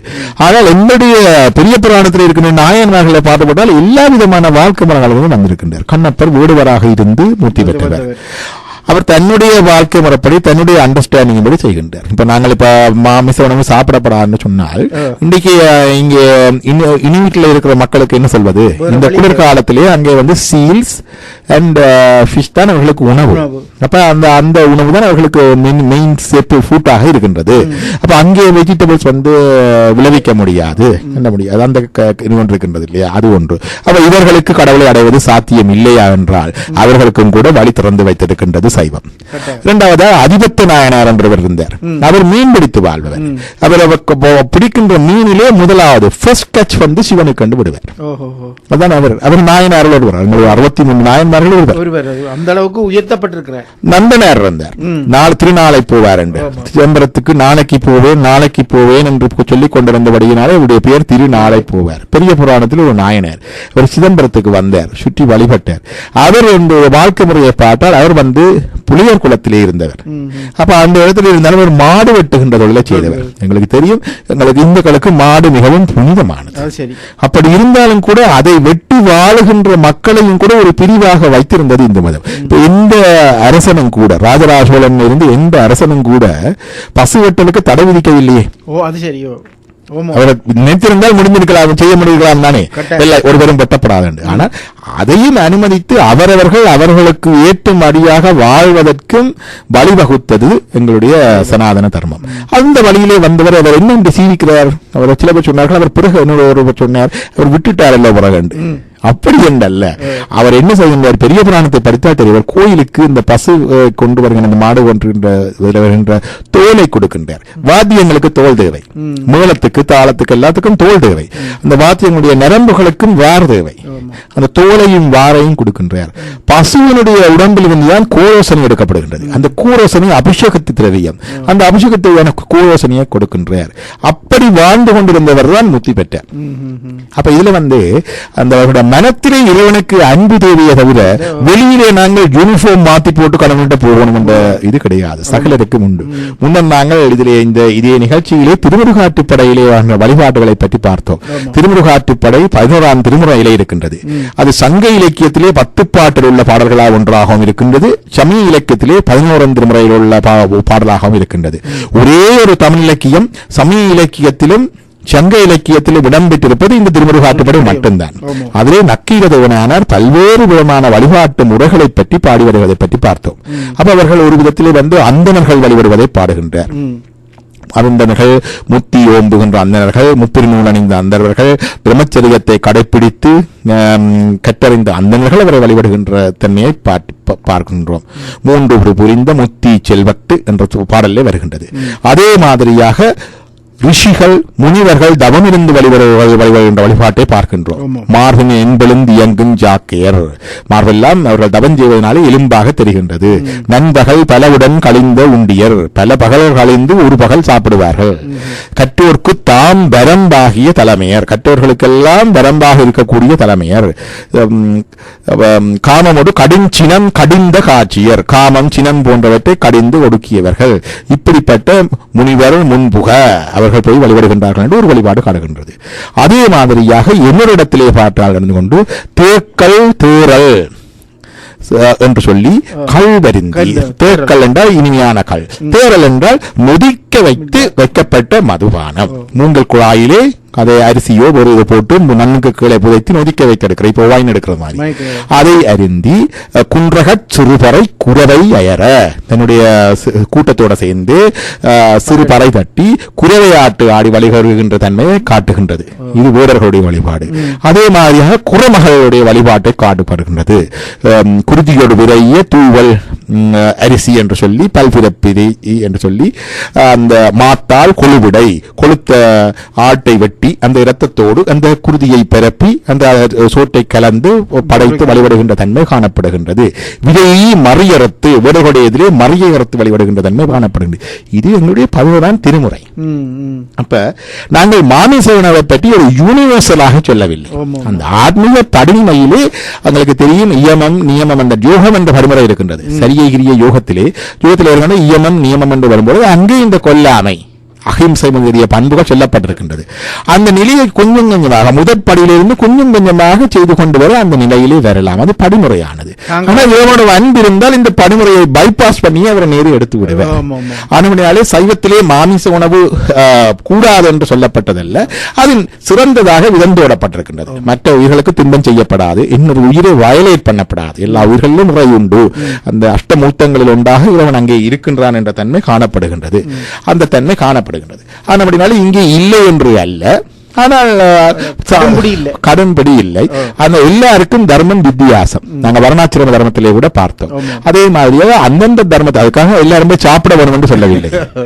ஆனால் அந்தந்த நிலையில இருக்கிறவர்கள் அதை உண்பதையும் அதை தொழிலாக வைத்திருப்பதையும் கூட அதை ஏற்றுக்கொண்டு தர்மமாக, அது அவர்களுடைய தர்மமாக ஏற்றுக்கொண்டுள்ளது எங்களுடைய தர்மம். அதான் அந்த இது. ஆனால் கிறிஸ்தவத்திலே அப்படி இல்லை. கிறிஸ்தவத்திலே பார்த்து பார்த்தால் இயேசு கிறிஸ்துவார் செய்த முதலாவது அற்புதம் கானாவூர் கல்யாணம். கானாவூர் கல்யாணத்திலே இந்த அந்த இயேசு கிறிஸ்துவான 12 வருடங்களுக்கு கூட திரும்பி வந்த பொழுது அப்புறம் அங்கேதான் முதல்வரை சந்திக்கிறோம் பிபிலிய வேதத்திலே. கானாவூர் கல்யாணத்திலே அவர்கள் வைன் கொடுத்து கொண்டிருக்கின்றார்கள். அந்த வைன் முடிந்து விட்டது. அப்ப தாயார் சொல்லுகின்றார், இந்த வைன் முடிந்து விட்டது என்று. அப்போ இயேசு கிறிஸ்துவாருக்கு ஏற்கனவே ஆத்மீய சாதனைகளில் சித்திகள் எல்லாம் வந்து விட்டன. கான்பிடென்டாக அவர் சொல்றார், தண்ணியை கொண்டு வா, பீப்பாவிலே தண்ணியை நிரப்பு, அந்த பீப்பாவிலே தண்ணியை நிரப்பு கொள்கையிலே, அந்த கண்ணீருக்குள்ளே கையை விட்டு கலக்கினார், வைனாகிவிட்டது. இதை பரிமாறங்கள் என்று சொல்லுகின்றார். இதுதான் அவர் முதல் செய்த அற்புதம். தண்ணீரை மதுபானமாக்கி கொடுத்தது அவர் முதல் செய்தது. அது அந்த கலாச்சாரம் அந்த பண்பாட்டிலே அதை ஏற்றுக்கொள்ளக்கூடியது. அது ஒன்று. அடுத்ததாக அந்த மதுபான பாவனையை பற்றி என்னொன்றும் சொல்ல வேண்டும். எங்களுக்கெல்லாம் சைவர்கள்ல திருமந்திரத்துல மற்றதுகள்ல இது மது பாவிக்கப்படாது என்று சொல்லப்பட்டிருக்கிறது. குருமாருக்கு ஆத்ம சாதனையிலே போதகர்களுக்கு எல்லாம் கூடாது என்று சொல்லி இருக்கின்றது. ஆனால் பெருமக்கள் சில பிரிவுகள் அதை பாவிக்கிற பொருள்களும் இருந்திருக்கின்றார்கள். அது உண்மை. அப்ப இந்த நந்தனாருடைய சுற்றுப்புற சூழலை பெரிய புராணத்திலே வர்ணிக்கின்ற சேக்கலார் சுவாமிகள் அங்கே இந்த பெண்கள் எல்லாம் கள் குடித்து பின்னரம் அவர்கள் எல்லாம் வேலையால வயல் வேலை அதெல்லாம் செய்து அயர்ந்து கால் குடித்து ஆடி பாடி மகிழ்வதை பாடி இருக்கின்றார். இது சேக்கலாருடைய திருநாளை போவார் பிறந்த குடியிலே இருக்கின்றது வாழ்க்கை முறை. அப்ப சுப்பிரமணிய சுவாமிகள் ஒரு புத்தகம் எழுதியிருக்கிற லிவிங் வித் விஸ்வா என்று சொல்லி எழுதியிருக்கிறார் இல்லையா? அப்ப அதிலே இந்த நந்திநாத சூத்திரம் உண்டு. அப்ப அதிலே சொல்லுகின்ற பொழுது இந்த மதுபான பாவனையை பற்றி எப்படி சென்சிபிள் யூஸ் ஆஃப் ஆல்கஹாலை பற்றி சுப்பிரமணிய சுவாமி சொல்லி இருக்கின்றார். அந்த மாடர்ன் வேர்ல்டில் இருக்கிற சைவாய்ட்ஸுக்கு மதுபானத்தை தவிர்க்க முடியவில்லை என்றால் இது ஒரு அடிப்படை இதாக இருக்கின்றது. அப்ப அதிலே அவர் சொல்லுகின்றார் என்று கேட்டால் பப்ளிக்ல போய் எல்லாம் குடிக்கக்கூடாது முதலாவது. இரண்டாவது ஹாட் லீக்கர்ஸ், இந்த அதாவது விஸ்கி பிரண்டி மற்றது அப்படிப்பட்ட பானங்கள் அருந்தக்கூடாது. ஆனால் beer and wine occasionally you can partake என்று சொல்லி இருக்கின்றார். ஆனால் பெண்கள் அருந்தப்படாது.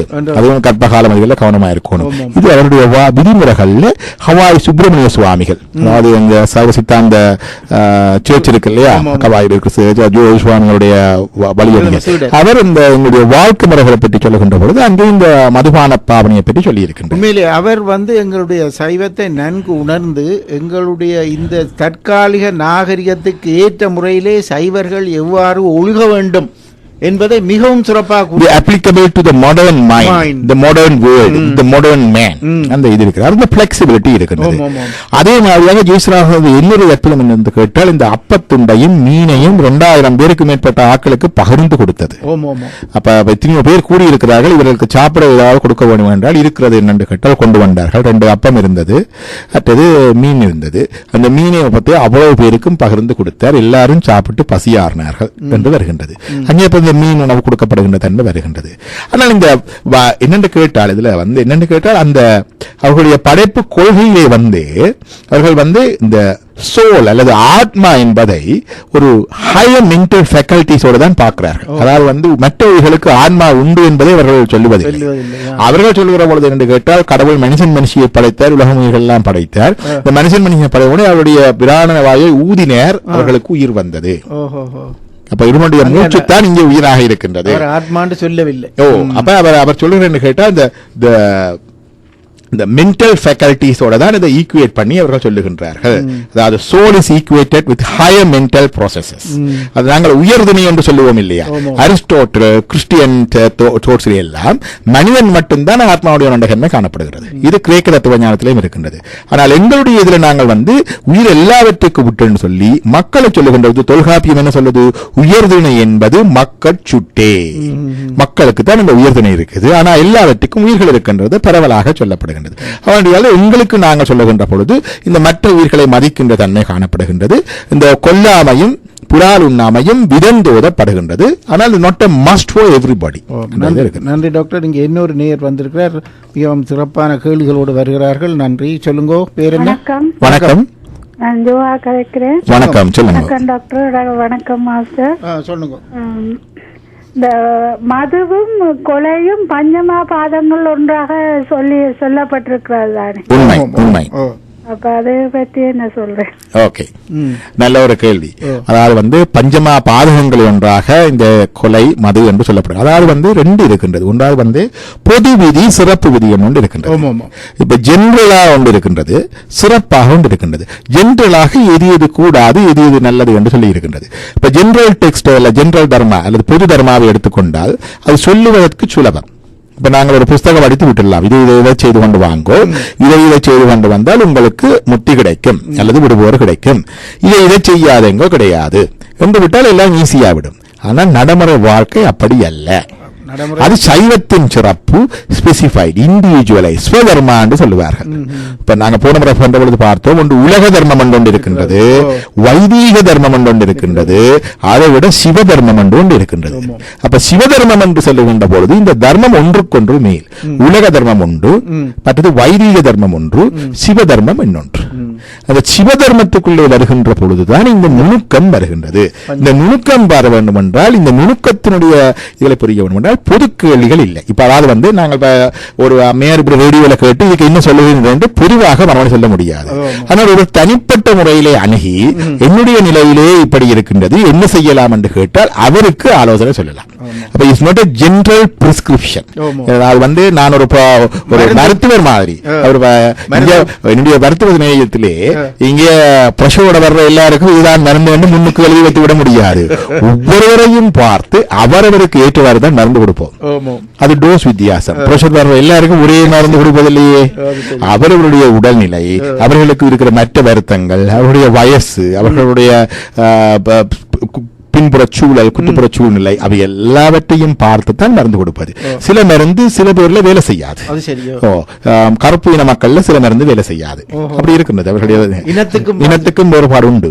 அப்படிப்பட்டது பார்த்துத்தான் மருந்து கொடுப்பது. குடும்ப சூழ்நிலை, அவர்களுடைய அஃபோர்டபிலிட்டி எல்லாம் பார்த்துத்தான் மருந்து கொடுப்பது. அதே மாதிரியாகத்தான் இதுகும். அப்ப இந்த இதுகளை வந்து இது பொது தர்மா, எல்லாருக்கும் பொதுவான தர்மா, அதுல எந்த விதமான சந்தேகமும் இல்லை. பஞ்சமா பாதகங்கள் ஒன்றாகத்தான் சொல்லப்பட்டிருக்கின்றது இருக்கின்றது. இது அறிந்திருக்க வேண்டும். ஆனால் நீங்கள் என்ன செய்ய வேண்டும் என்பதற்கு அது தனிப்பட்ட முறையிலே, அதுக்குத்தான் எங்களுக்கு குரு இருக்கின்றார். இப்ப என்னுடைய சமயத்தில் ஒரு முக்கியமான விஷயம் குரு தான் இந்த வழிகாட்டுவதற்கு இருக்கின்றார். குறியறிவிப்பான் குருபரனார், அவர் இண்டிகேட் பண்ணுவார். அப்ப ஒரே குரு வேறு வேறு ஆட்களுக்கு வேறு வேறு போதனைகளை சொல்லி இருக்கிறார். இது பனேஷியா என்று சொல்வது சர்வலோக நிவாரணி அல்ல. சமய மார்க்கங்கள் வந்து சர்வலோக நிவாரணி என்ன, அவரவர் நிலைக்கு ஏற்ற மாதிரி, அவரவர் பக்குவத்தை ஏற்ற மாதிரி சொல்லப்படுவதுதான் அந்த சமய நிலை. அந்த நிலைக்கு ஏற்ற மாதிரியாகத்தான் அந்த அட்வைஸும் கொடுக்கப்படுகின்றது என்றுதான் எங்களுடைய தன்மை. நன்றி நன்றி டாக்டர். இன்னொரு நேர் வந்திருக்கிறார், அவரையும் பார்ப்போம். வணக்கம். வணக்கம். வணக்கம். இது வரதா சண்முகநாதன். சொல்லுங்க. உங்கள் இருவருக்கும் இந்த காலத்து கிரீட்டிங்ஸ், அதாவது நத்தார் என்று சொல்லுங்க. நத்தார் வாழ்த்துக்கள். புது வருட வாழ்த்துக்கள் தெரிவித்துக் கொள்கிறேன். உங்களுடைய நிகழ்ச்சியை நான் கேட்டு ரசிப்பது மாத்திரமல்ல, நல்ல அறிவு சார்ந்த மேலான கருத்துக்களை மக்களுக்கு டாக்டர் லம்போதரன், சிவனேசன் இருவரும் வழங்கிக் கொண்டிருக்கிறீர்கள். அதற்கு நன்றி. அதே நேரத்தில் என்னுடைய கேள்வி என்னென்றால், விவிலிய நூலை சில கிறித்தவர்கள் அப்படியே வேர்ட் டு வேர்ட் என்ன சொல்லப்பட்டிருக்கிறதோ லிட்டரலி என்று சொல்லுவார்கள், அப்படியே ஏற்றுக்கொள்கிறார்கள். ஆனால் இயேசுநாதர் பேரபிள்ஸ் அந்த கதை மூலமாக சொல்கிறார், எப்படி நாங்கள் நடந்து கொள்ள வேண்டும் என்று சொல்லும் பொழுது அவர் உண்மை கதைகளை அல்ல கதை மூலமாக சொல்லுகிறார். அதே விதமாக சில இந்த மிரக்கிள்ஸ் என்று நாங்கள் சொல்லுகிறோமே, அற்புதங்கள் அவற்றையும் இப்ப ஒரு துண்டில இருந்து அப்பம் எல்லோருக்கும் கொடுக்கப்பட்ட அந்த மாதிரியான அற்புதங்கள் நாங்கள் லிட்ரலி, அதாவது இவை எல்லாம் நடந்தன என்று எடுப்பதா, அல்லது அவருடைய மகிமை அவ்வளவு தூரம் அது எதையும் செய்யும் என்று எடுப்பதா? எங்களிடமும், அதாவது நான் ஒரு சைவ சமயத்து பெண்மணி என்ற முறையில எங்களிடமும் இப்படியான அற்புதங்களை பற்றி கூறுகின்ற சொல்லுகிறார்கள்.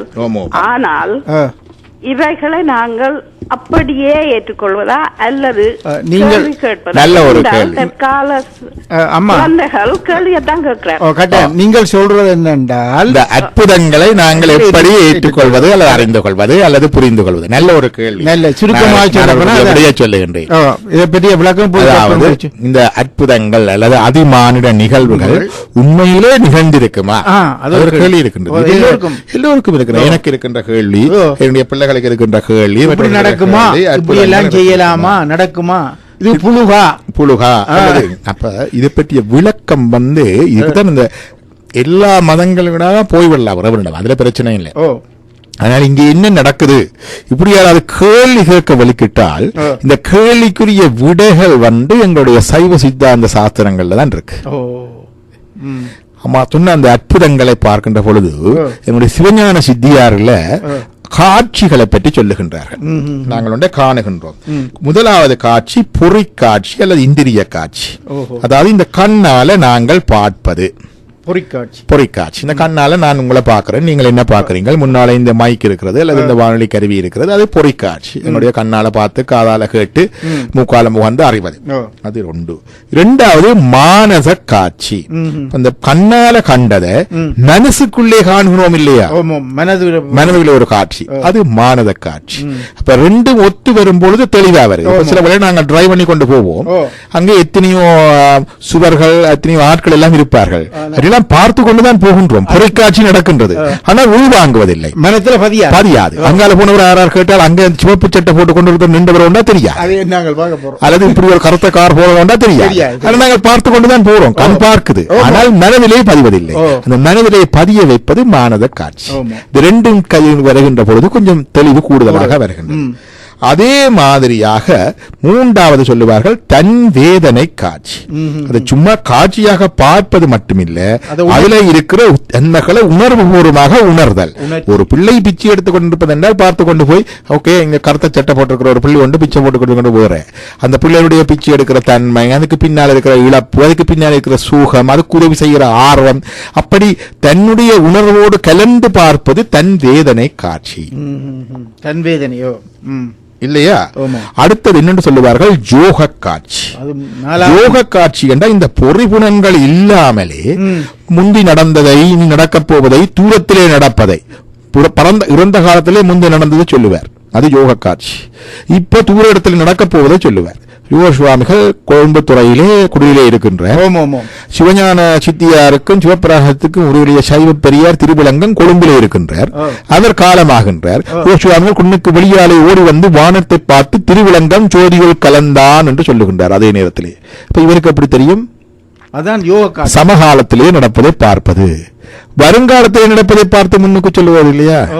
சொன்னார்களா, இயேசுவார்கள் எதிர்ப்பார்கள், உள்ளதை எழுது உள்ளபடி எழுது. யாழ்ப்பாணத்து பத்திரிகைக்கு அவர் கொடுத்த ஆசி. சிங்களவன் அடிக்கப் போகின்றான், கந்த புராணத்தை படி, இது யாழ்ப்பாணத்தவர் கொடுத்த இது விறக்கப் போகின்றது சொல்லுகின்றார் இல்லையா? அது வரப்போகின்றது. இதெல்லாம் யோக காட்சி.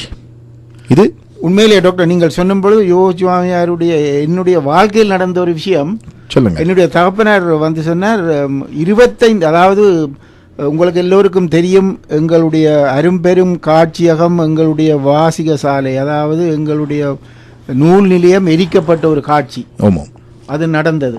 அதற்கு 30 ஆண்டுகளுக்கு முன்பே திடீரென்று ஒரு நாள் யோகத்தில் இருந்தவர் வெளியில ஓடியாந்து, அப்போ மக்கள் எல்லாம் அங்கே கடையில் நிற்கிறார்கள். டேய் யாழ்ப்பாண நகரம் எரியுதடாண்டு, யாழ்ப்பாண நகரம் எரியுதடாண்டு சொல்லி போட்டு அவர் போட்டார். பங்க நின்ற எல்லாருக்கும் சாமிக்கு நல்லா முத்திட்டு தண்டு அதுல. அப்ப அதான் அங்க இருக்கிற காட்சி.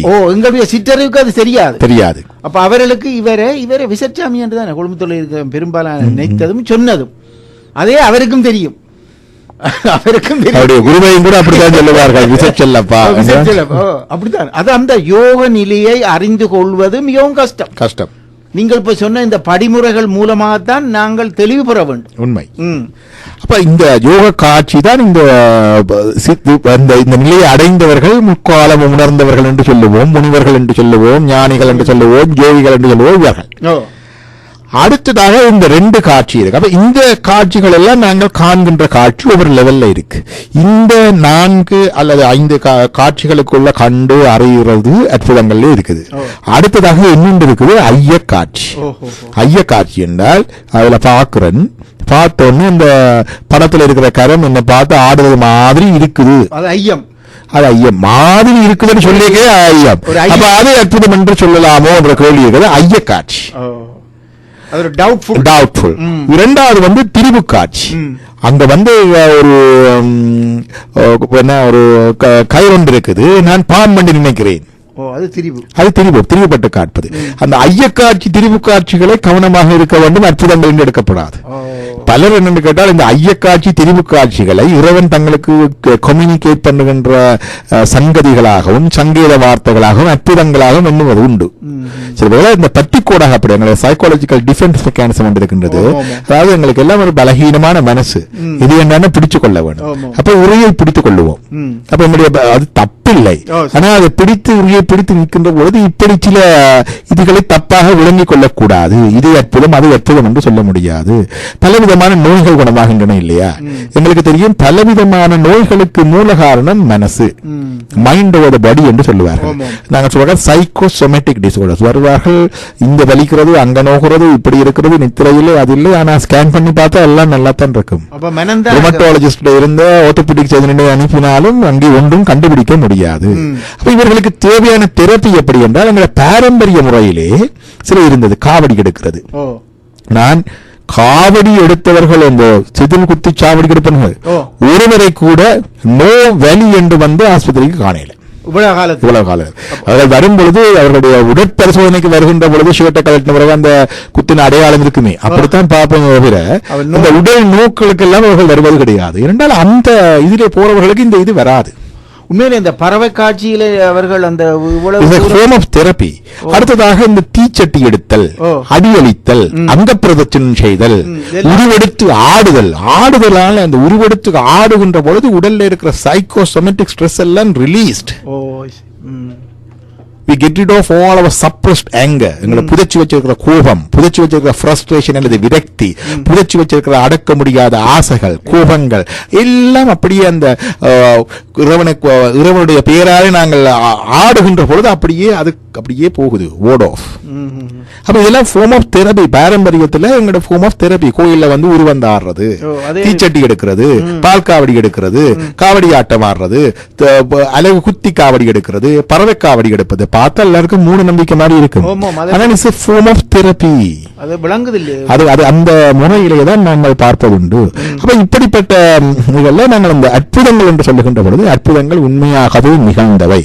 எனக்கு கடைசியாக நிகழ்ந்த அற்புதம் உமாபதி சிவாச்சாரியார், சந்தனாச்சாரியார்கள் புரட்ச 4ஆவதாக இருந்தவர். நம்முடைய சைவ சித்தாந்த சாஸ்திரம் 14 சாஸ்திரங்கள் இருந்தவர். சிதம்பரத்தில் இருந்து அண்ணாமலை பல்கலைக்கழக வளாகத்தில் கொற்றவன்குடி என்ற இடம் இருக்குது.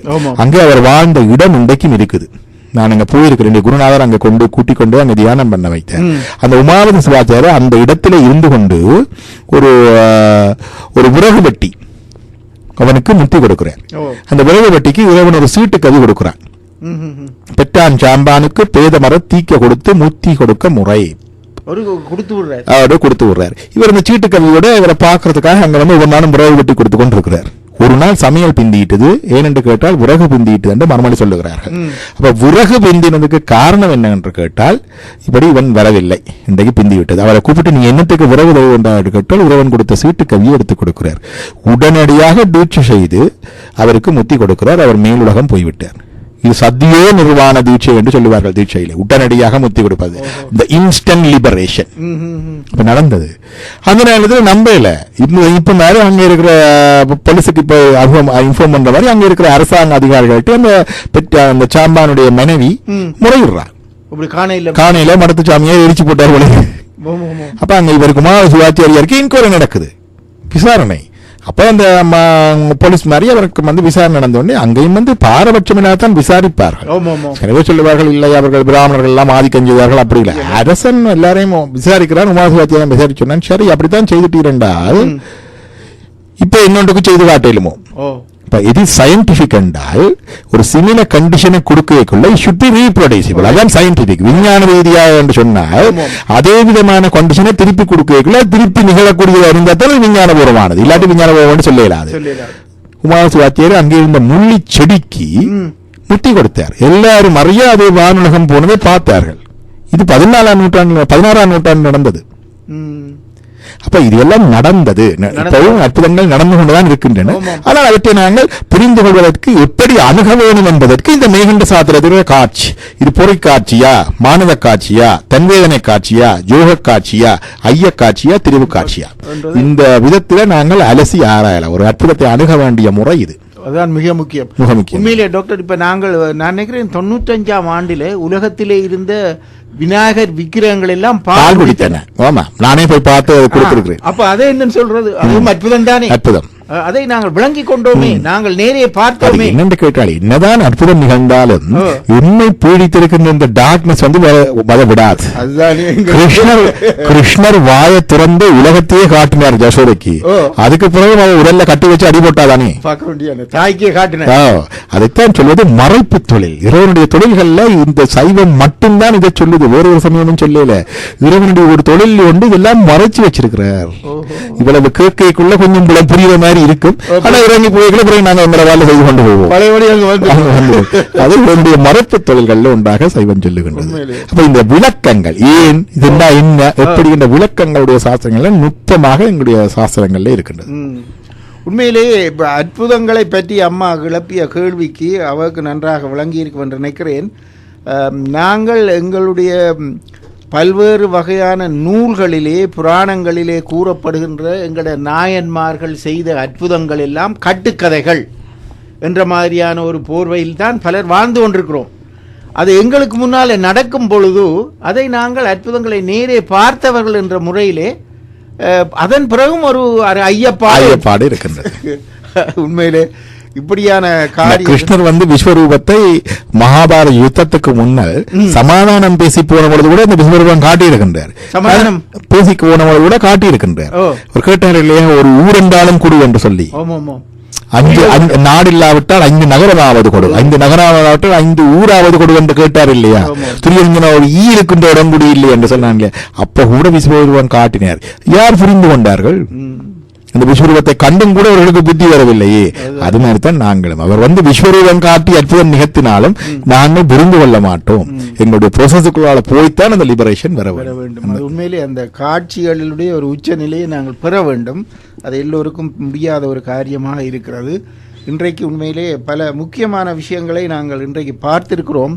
நேயர்கள் பலரும் இங்கே இணைப்பில் இருக்கிறார்கள். ஆனால் உண்மையிலே எங்களுக்கு நேரம் அண்மித்து விட்டது. பிபிசி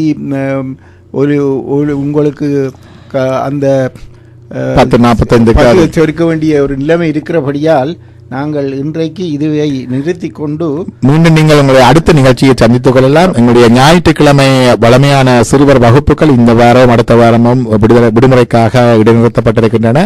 அதே போல பெரியவர்களுக்கான சத்சங்கமும் இந்த வாரமும் அடுத்த வாரமும் இடைநிறுத்தப்பட்டிருக்கின்றது. நம்முடைய லெகசி கருத்தரங்கு மண்டபத்தில் நடைபெறுவது ஒவ்வொரு ஞாயிற்றுக்கிழமையும். நாங்கள் மீண்டும் அடுத்த ஞாயிற்றுக்கிழமை உங்களை இதே நிகழ்ச்சியில் சந்திக்கின்றோம். உங்கள் வினாக்களுடன் நீங்கள் காத்திருக்கலாம். உங்கள் வினாக்களுக்கு பதில் சொல்வதற்காக நாங்கள் வருவோம். உண்மையிலே அடுத்த ஆண்டு உங்களை சந்திப்போம் கொண்டு அனைவருக்கும் புத்தாண்டு வாழ்த்துக்களையும் கூறி விட வேண்டும். நன்றி, வணக்கம்.